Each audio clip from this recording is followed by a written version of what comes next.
दिमाउकुम व अमवालुकुम हरामुन अलैकुम कहुर्मति यौमिकुम हाज़ा।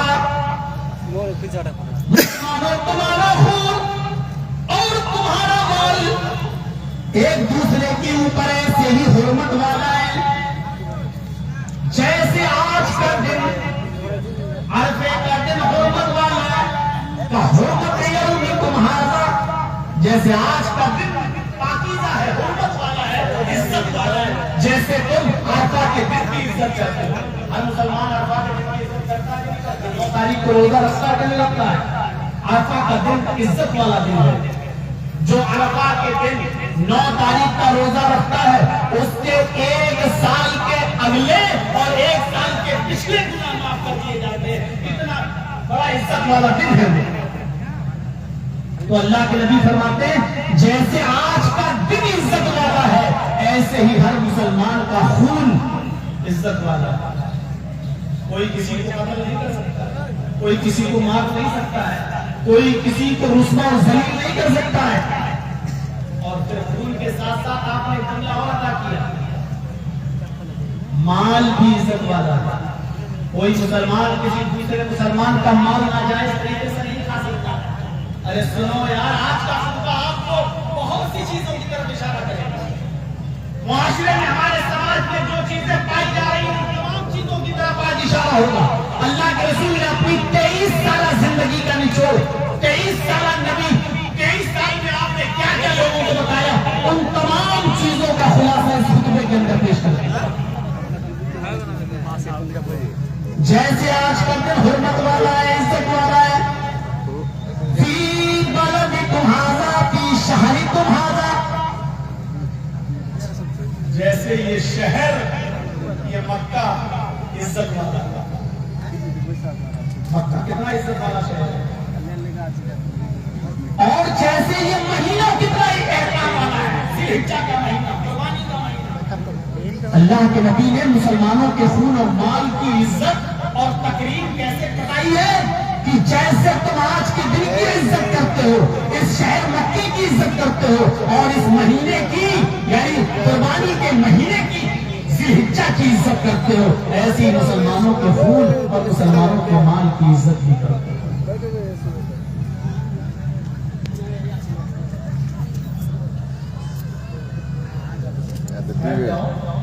किसी को पता है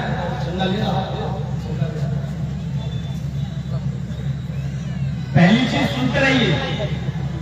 उसके बाद अल्लाह के नबी सल्लल्लाहु अलैहि वसल्लम ने फरमाया, अला कुल्लु शैइन मिन अमरिल जाहिलियति तहत कदमैया मौजून, ज़माने जाहिलियत की तमाम चीजों को मैंने अपने पैरों से रोक दिया है। अब जाहिलियत की कोई चीज नहीं चलेगी। ज़माने जाहिलियत की सारी चीजों को हमने रोक दिया है। चीजें तो कई बताइए, एक एक चीज बताता चलो। पहले नंबर पे आपने क्या इस्तेमाल किया, मुसलमानों का खून हराम है, कोई किसी को कत्ल नहीं कर सकता। अल्लाह फरमाता है मन यक़्तुल मुमिनन मुतअम्मिदन फजज़ाउहु जहन्नम खालिदन फीहा व ग़ज़िबा अल्लाहु अलैहि व लअनहु वअद्द लहू अज़ाबन अज़ीमा।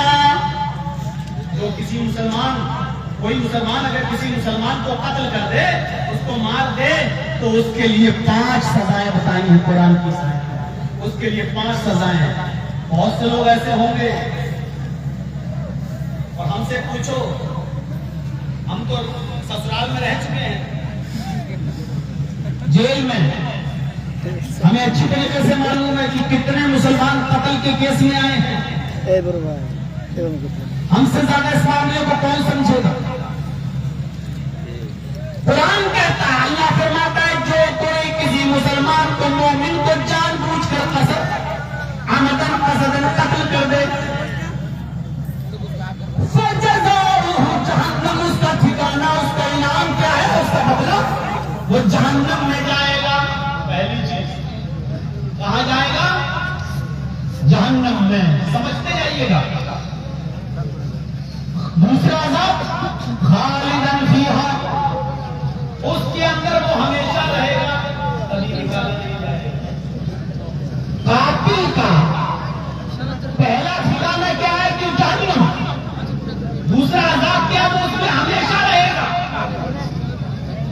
तीसरा अज़ाब क्या है? ग़ज़िबल्लाहु अलैहि व लअनहु, अल्लाह का गुस्सा उसके ऊपर होता रहेगा, अल्लाह की फटकार उसके ऊपर पड़ती रहेगी। तीसरा। और चौथा क्या है? व लअनहु, और बरसती रहेगी उसके ऊपर। और पांचवा, वो अअद्द लहू अज़ाबन अज़ीमा, और अल्लाह ने इसके लिए जहन्नम के अंदर बहुत बड़ा अज़ाब तैयार कर रखा है। वो कितना बड़ा अज़ाब है अल्लाह ने नहीं बताया, सिर्फ अल्लाह जानता है कि कातिल से, जिसने किसी मुसलमान का कत्ल किया है, उस मुसलमान कातिल को अल्लाह रब्बुल आलमीन जहन्नम में कितना बड़ा अज़ाब उसके लिए तैयार किया, ये सिर्फ अल्लाह जानता है। ये 5 अज़ाब कातिलों के लिए, जिसने किसी मुसलमान को कत्ल किया है उसके लिए।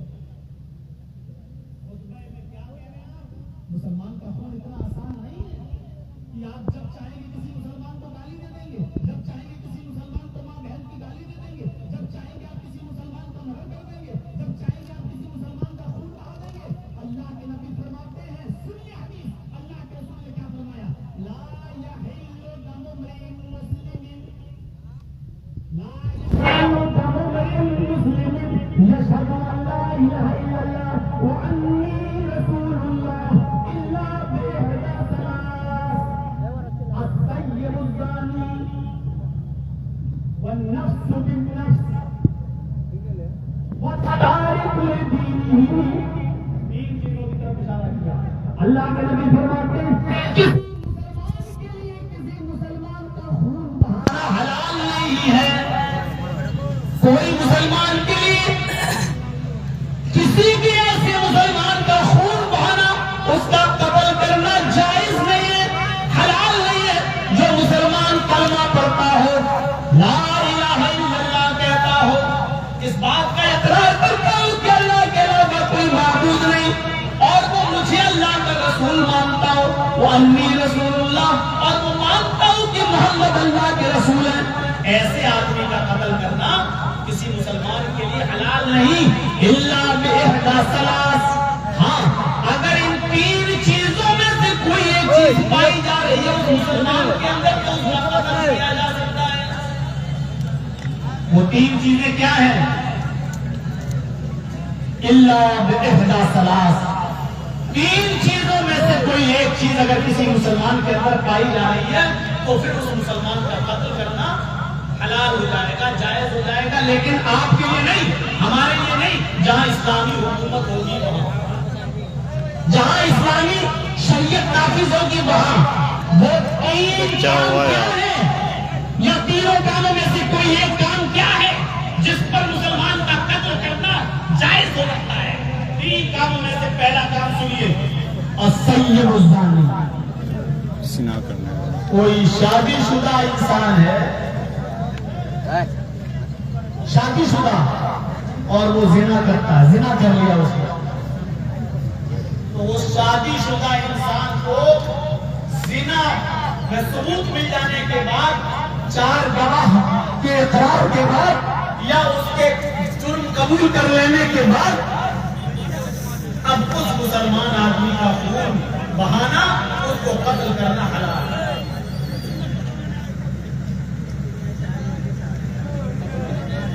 अब आप लोग उकता चुके हैं, मुझे मालूम है। 2:30 बजे जब टाइम देंगे तो यही होगा। भाई आप जिसको जाना हो आराम से चला जाए, लेकिन डिस्टर्ब न करो भाई बीच में उठ कर। हम तो किसी को जबरदस्ती बिठाते भी नहीं। अब हम अपना टाइम है, हम तो लेंगे अपना वक्त जब हमारा, और ये भी है कि कमेटी वाले जब चाहेंगे हमें टाइम देंगे। हमने उनको टाइम दिया, उन्होंने हमें टाइम दिया। जलसे को कामयाब भी करना है, चंदा की मकसद है, मस्जिद बन रही है, और इसीलिए सीमांचल में और बिहार में जलसे भी होते हैं, तो ये मकसद भी होना है। तो उस मकसद से पहले हमें टाइम मिल भी नहीं सकता है।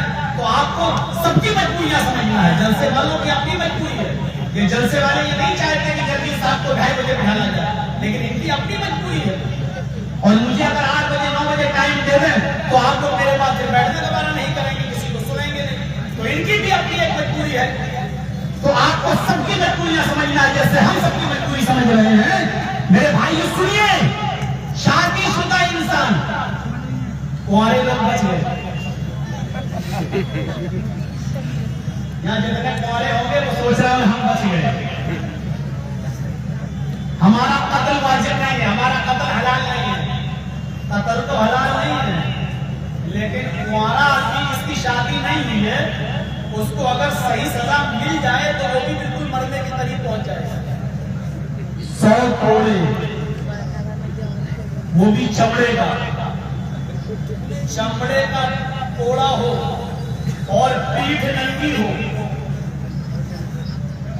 और कोड़ा भी एक आदमी नहीं मारेगा, 10 आदमी मारेंगे। एक आदमी पूरी ताकत से 10 कोड़े मारेगा, फिर यहां क्या है, थक गया, अब तू ताकत से नहीं मार पाएगा। फिर दूसरा आदमी कोड़ा पकड़ेगा, फिर दूसरा आदमी 10 कोड़े मारेगा उसी नंगी पीठ पर। अब तुम हट जाओ, अब तीसरे आदमी को कोड़ा। सोचिए 100 कोड़े, पहले कोड़े में ही चमड़ी उधर जाएगी। 100 कोड़े। मुसलमान के खून की कितनी इज्जत है, लेकिन मां बहन बेटियों की इज्जत इससे भी ज्यादा कि अगर किसी शादीशुदा शख्स ने किसी की बहन बेटी के साथ जिना किया है तो फिर शादीशुदा आदमी को नहीं छोड़ा जाएगा। जहां इस्लामी हुकूमत होगी वहां पत्थरों से मार मार के उसको रजम कर दिया जाएगा, संसार कर दिया जाएगा। उस वक्त तक पत्थर उस पर बरसाए जाएंगे जब तक कि उसकी रूह नहीं निकल जाएगी। अब तो अरब के अंदर पत्थर नहीं मारे जाते हैं, गर्दन काट दी जाती है उसकी। आसान मौत दे देते हैं, गर्दन काट दो, पत्थरों से मारेंगे तो बड़ी तकलीफ होगी, अब उसकी गर्दन काट देते हैं। पहला किसी मुसलमान के लिए किसी मुसलमान का खून हलाल नहीं है। हाँ, अगर इन 3 चीजों में से कोई एक चीज पाई जा रही है तो फिर मुसलमान का खून हलाल हो जाएगा। पहला, शादीशुदा आदमी अगर ज़िनाकार है तो उस ज़ानी को सजा दी जाएगी।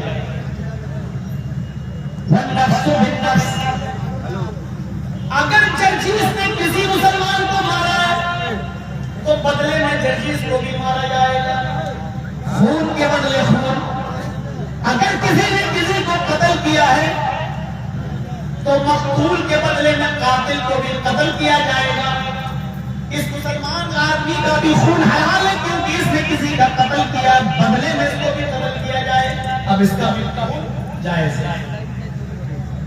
और तीसरी चीज बड़ी अहम है, वत्तारिकुल दीन, अपने दीन को छोड़ने वाला। इस्लाम में जबरदस्ती नहीं है, अगर कोई इस्लाम नहीं मानता तो ठीक है, मत लाओ। जबरदस्ती आप पर तलवार रखकर इस्लाम कबूल नहीं करवाया जाएगा। लेकिन अगर तुम इस्लाम ला चुके हो और कबूल कर लिया है तो अब छोड़ना नहीं है। इस्लाम कबूल नहीं कर रहे हो चलेगा, लेकिन अगर कबूल कर लिया है तो इस्लाम को छोड़ना फिर जायज नहीं है। जो दीन को छोड़ेगा उसका भी कत्ल जायज है, जो इस्लाम से मुंह फेरेगा उसका भी कत्ल जायज है। हमारी वो बहनें, हमारी वो बेटियां, हमारी वो बच्चियां जो आज कॉलेजेस में और यूनिवर्सिटी में पढ़ रही हैं और गैर मुस्लिम लड़कों के साथ भाग जाती हैं और मंदिरों में जाके, चर्चों में जाकर, दूसरी जगहों में जाकर उनके साथ फेरे लगा रही हैं, मांग में सिंदूर भर रही है, अपना धर्म परिवर्तन कर रही है, इस्लाम को छोड़ रही है। इस्लाम के अंदर ऐसी लड़कियों की सजा सिर्फ इस्लाम के अंदर, हम हिंदुस्तानी कानून के मुताबिक नहीं बता रहे हैं। इसलिए मैंने चैनल वालों को हटाया, वरना ये कल इसी को लेते और खबर बना देते कि ऐसी जो हिंदू बन जाए उसको कत्ल कर दो। इसने कहा मौलाना जर्जी, पता चला जर्जी साहब फिर सबका। इसलिए मैं मना करता हूं चैनल वालों को, नहीं बहुत गलत। जो भी दीन छोड़ देगा, दीन को छोड़ने वाला, इस्लाम को छोड़कर फिर से गैर मुस्लिम हो जाए, कोई दूसरे धर्म में चला जाए, तो फिर इस मुसलमान आदमी का जो गैर मुस्लिम इस्लामी हुकूमत जहां होगी वहां इसको कत्ल कर दिया जाएगा। मुर्तद की यही सजा है इस्लाम की।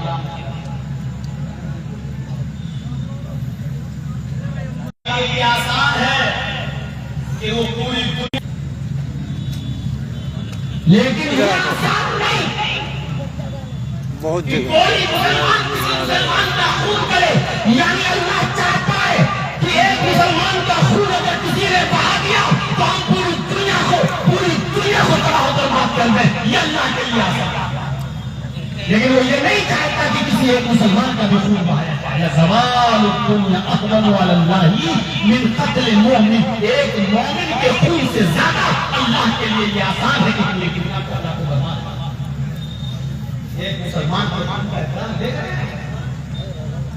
एक और हदीस अल्लाह के नबी फरमाते हैं, लौ अन्ना अहलस समाई वल अर्ज़ इश्तरकू फी दम मुमिन लअक़ब्बहुमुल्लाहु फिन्नार। इब्न माजा के अल्फाज हैं, सुनन नसई के अल्फाज हैं। हदीस सुनिए, सारे आसमान वाले, क्या मतलब हुआ? लौ अन्ना अहलस समा, पूरे आसमान वाले यानी फरिश्ते, आसमान की सारी मखलूक यानी फरिश्ते, अल्लाह को छोड़कर सब सारे आसमान वाले, वल अर्ज़, सारी जमीन वाले, सारे जमीन वाले, पूरी दुनिया के लोग, सारी दुनिया मिलकर एक मुसलमान के इज्जत देखो।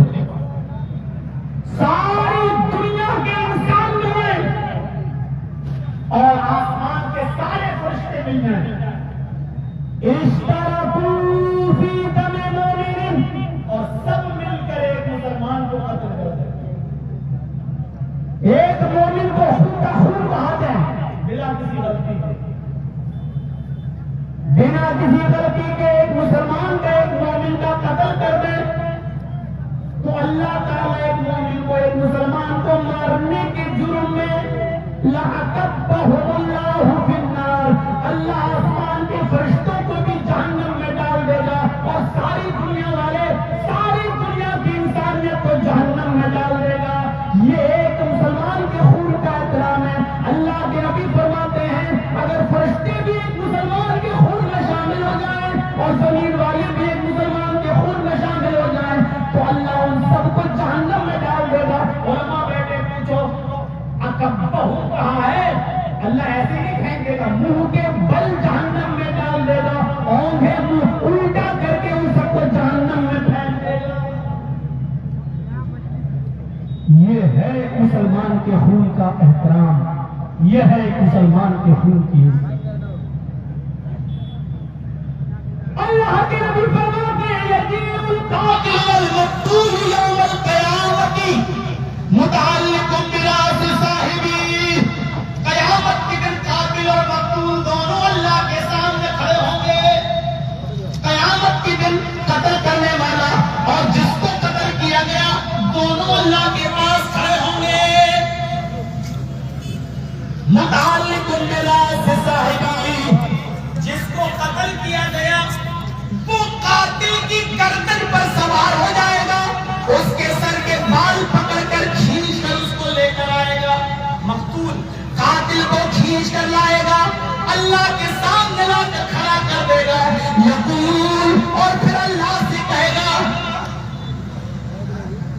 सल हाज़ा लिमा क़तलनी, आय अल्लाह इससे पूछ कि इसने दुनिया में मुझे क्यों मारा था। आय अल्लाह इससे पूछ कि इसने दुनिया में मुझे क्यों कत्ल किया था।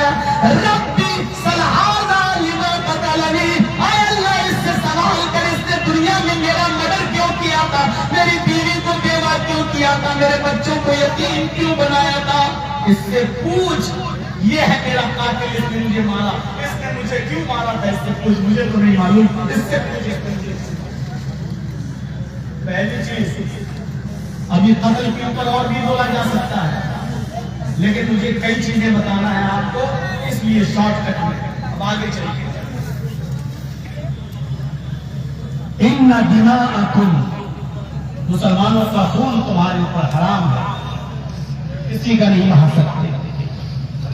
व अम्वालकुम, और माल भी एक दूसरे का हराम है तुम्हारे ऊपर। कोई मुसलमान किसी दूसरे मुसलमान का माल नाजायज तरीके से नहीं खा सकता। कुरान कहता है या अय्युहल्लज़ीना आमनू ला ताकुलू अम्वालकुम बैनकुम बिल बातिल, ऐ मुसलमानों तुम आपस में एक दूसरे का माल बातिल तरीके से मत खाओ, नाजायज तरीके से मत खाओ। बातिल कह दिया, हर गलत तरीका इसमें शामिल है। बातिल तरीके से आप मत खाओ। जर्जीज साहब की दुकान है, मोबाइल संभालते हैं, मैं मैकेनिक हूं मोबाइल का, एक मिसाल दे रहा हूं, सुनिए, हराम कमाई की। जर्जीज साहब मोबाइल के मैकेनिक हैं, मोबाइल संभालते हैं, आपका मोबाइल गिर गया, खराब हो गया, आप मेरे पास लेकर आए, देखिए तो साहब जर्जीज साहब इसमें क्या कमी है। मैंने देखा, देखने के बाद मैं जान गया हूं इसमें 100 रुपए की एक चीज पड़ेगी और ये सही हो जाएगा। मैंने उससे कह दिया साहब इसमें तो बहुत कमी हो गई है, इसमें तो 1000 रुपए का खर्चा है। साहब देख लीजिए, गरीब आदमी हूं, 1000 नहीं लूंगा, नहीं दे पाऊंगा, थोड़ा सा देख लीजिए, डिस्काउंट करिए। देखिए साहब इतना तो इसका मार्जिन आता तो बचता ही नहीं है, ये नहीं बचता, वो नहीं बचता। 800 रुपए में मामला तय हो गया। और फिर भी आप उससे कह रहे हैं कि नहीं साहब 50 रुपए भी नहीं कमाऊं, 100 रुपए भी नहीं कमाऊं, फिर हमारा बैठने का फायदा क्या भाई? हमें भी तो कुछ पैसा बचना चाहिए। 150 रुपया आपने उसको बेवकूफ बना दिया और वो 800 रुपए में वादा करके चला गया। आपने 100 रुपए की चीज डाल दी और 800 रुपए उससे ले लिए। आपका 800 रुपए लेना गलत नहीं है, आपका ये कहना गलत है कि क्या 100 रुपए भी मैं न कमाऊं, क्या 50 रुपए भी मैं न कमाऊं, जबकि आप 700 रुपए कमा रहे हैं। आप साफ सुथरी बात करते हैं कि साहब 100 रुपए का इसमें सामान पड़ेगा, लेकिन हम आपसे 800 रुपए लेंगे। आपको बनवाना है तो बनवाओ, नहीं बनवाना तो मत बनवाओ। लेकिन आपने साफ सुथरी बात नहीं की, आपने 100 रुपए का सामान डालकर 800 रुपए ले लिए। यही बातिल तरीका है और अल्लाह ताला कहता है क्या है मुसलमानों, तुम आपस में एक दूसरे का माल बातिल तरीके से, नाजायज तरीके से मत खाओ। नाजायज तरीके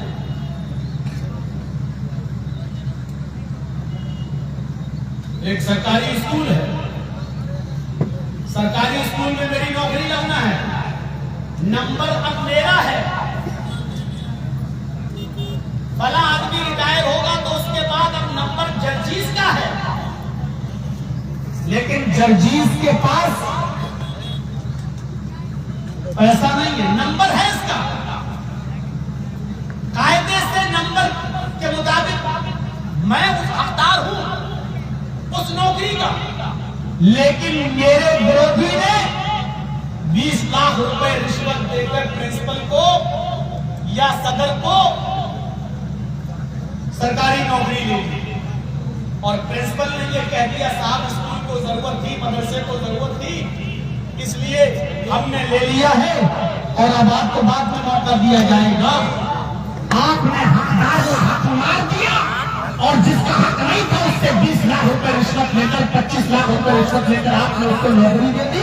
अब ये नौकरी चाहे सरकारी मदरसे की हो या स्कूल की हो या कॉलेज की हो, चाहे वो मदरसा ही क्यों ना हो, ये नाजायज तरीके से कमाई को कमाना है, ये नाजायज तरीके से माल को कमाना है।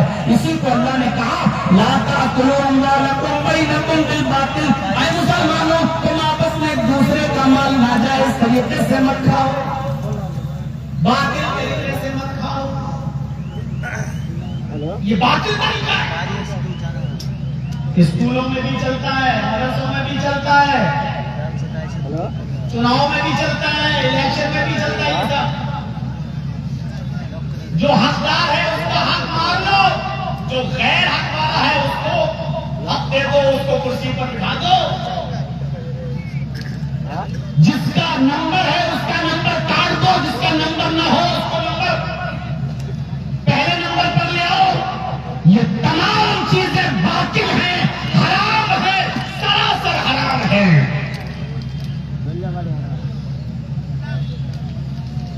या अय्युहल्लज़ीना आमनू ला ताकुलू अम्वालकुम बैनकुम बिल बातिल। इसी तरीके से चोरी करना, इसीलिए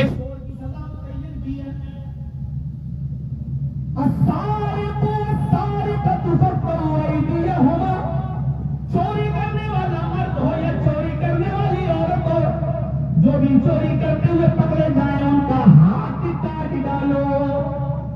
अब मैं इस तफसील पर नहीं जाना चाहता, मुझे बहुत सी चीजें बताना है, कई चीजों की तरफ रोशनी डालना है।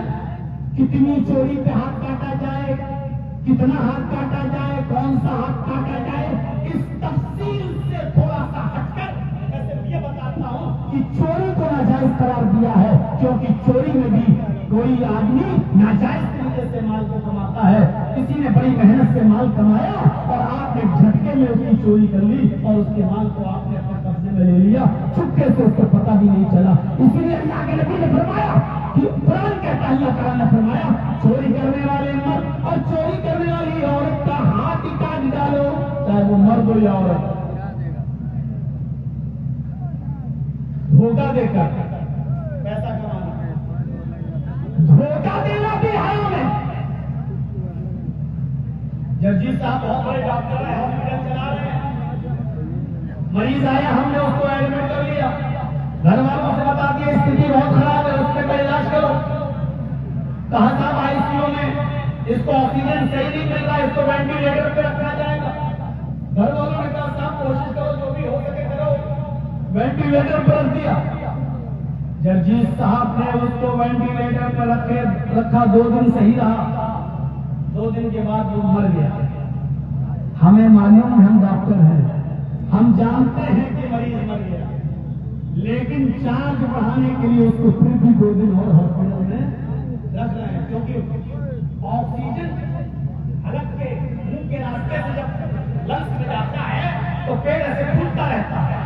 जब वेंटिलेटर खड़ा होता है, ऑक्सीजन पेट में जाता है, आदमी मर चुका लेकिन फिर भी उसको ऐसा होता रहता है।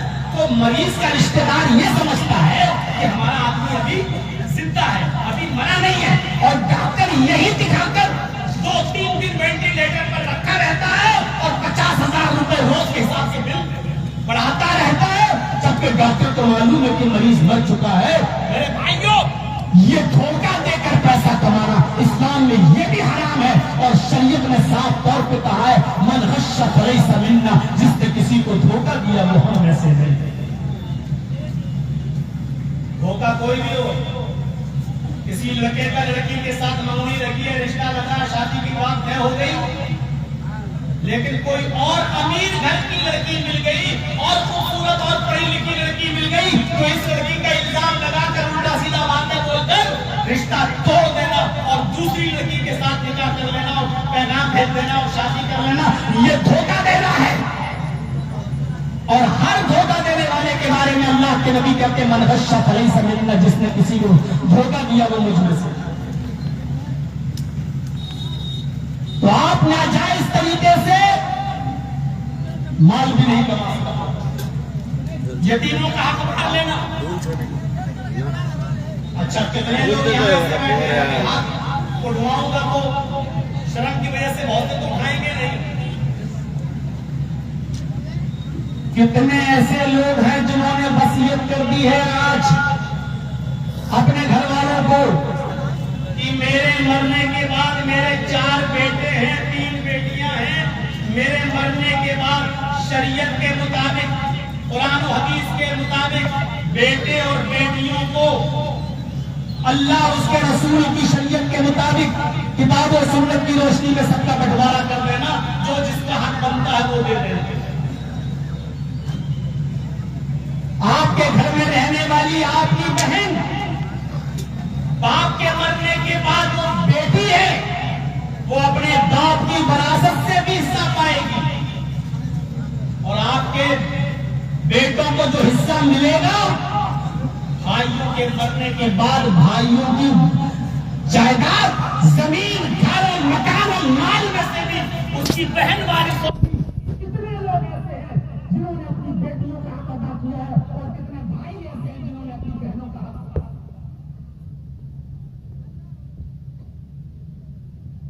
बताइए, बाप के मरने के बाद भूमि को दिया है आपने? अपने बाप की बहन को हाथ दिया है? कौन ऐसा आदमी है जो यह मुस्लिम नहीं है? कोई अपने बेटी का हक मार के खाया हुआ है, कोई अपनी बहनों का हक मार के खाया हुआ है। और सुनना पड़ेगा, ये कुरान हदीस का स्टेज है, कुरान हदीस सुनना पड़ेगा।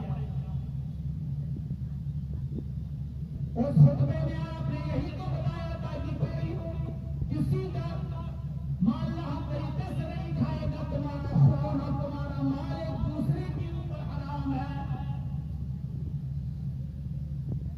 फिर आपने तीसरी चीज की तरफ इशारा करते हुए फरमाया, अला कुल्लु शैइन मिन जाहिलियत किताब बदलैया मौजूद।